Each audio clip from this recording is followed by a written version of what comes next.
if you find yourself riding across a bridge right near Lake Ontario and you have a big bay inlet, there's a brewery nearby called Knucklehead Brewing, and that's where my next visit would be.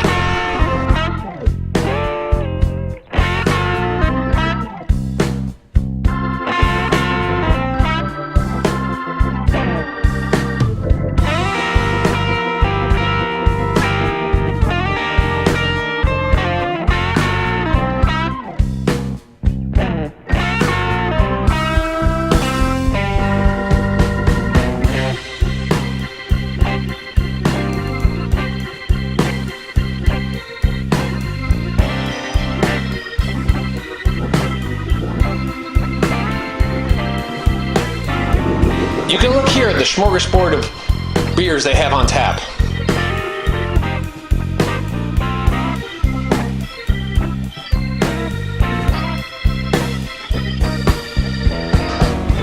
Plenty to choose from a stout all the way to their normal cream ale.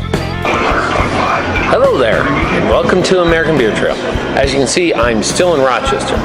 Actually, Irondequoit, and if you know how to spell Irondequoit, you're probably from Rochester, because it's impossible to spell otherwise.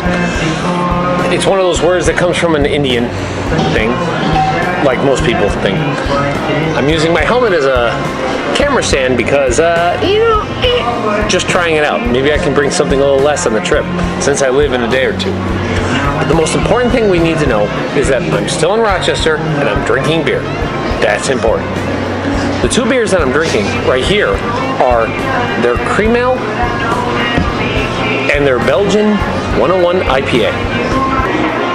The cream ale here is smooth, it's delicious. This is your easy drinking beer. This is the beer that you can sit down and drink all day long. It's amazing. Ooh. But it's that beer, it's that summer beer. It's that not that often beer. The other beer I have here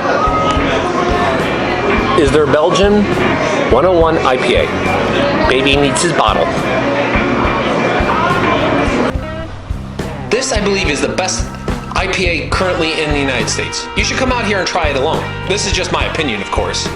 I know people have all different kind of opinions and introspections on what IPA should be, but this is right now what I really enjoy.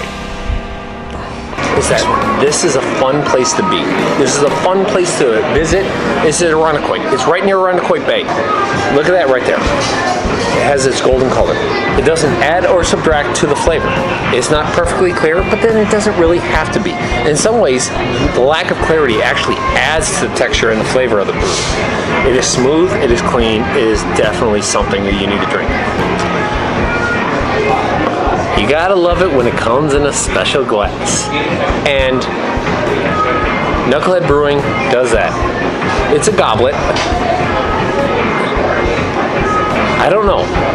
I'm always kind of splitting hairs when I'm talking about how to describe the flavor, because there's no way to describe the flavor. I can't communicate to you how it smells. I can't communicate to you how it tastes, and that's just never going to happen. So I'd rather not to do it. Again, I'd like to designate these responsibilities to other brewery channels. Beer Diaries and Destination Beer. Please check them out. The last thing I'd like to talk about are things that are going on in the brewing community. This is actually important because nobody pays attention to it. Lately, Budweiser and Miller Coors have joined forces. Most people don't think this is a big deal, but actually I do think it is a big deal, and I think it's important that we talk about and discuss it.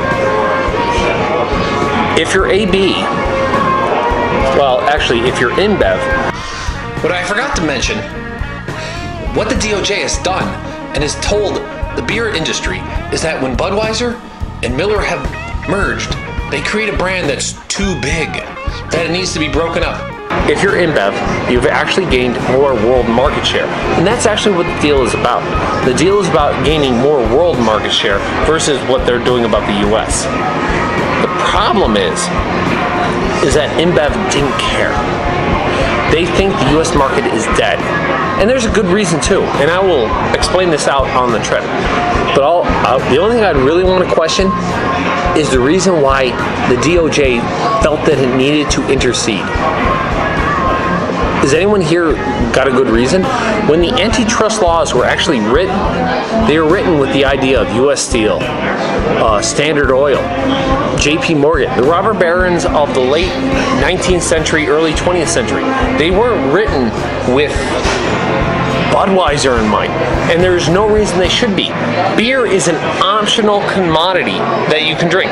Now, there's a lot of things, and I know the Brewers Association has come out against it, but the main thing is DOJ had no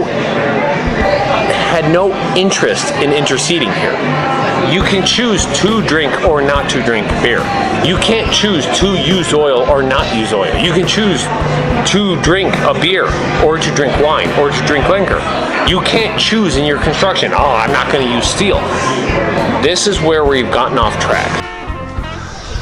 Another thing I also object with is the fact that they seem to think that you can't compete.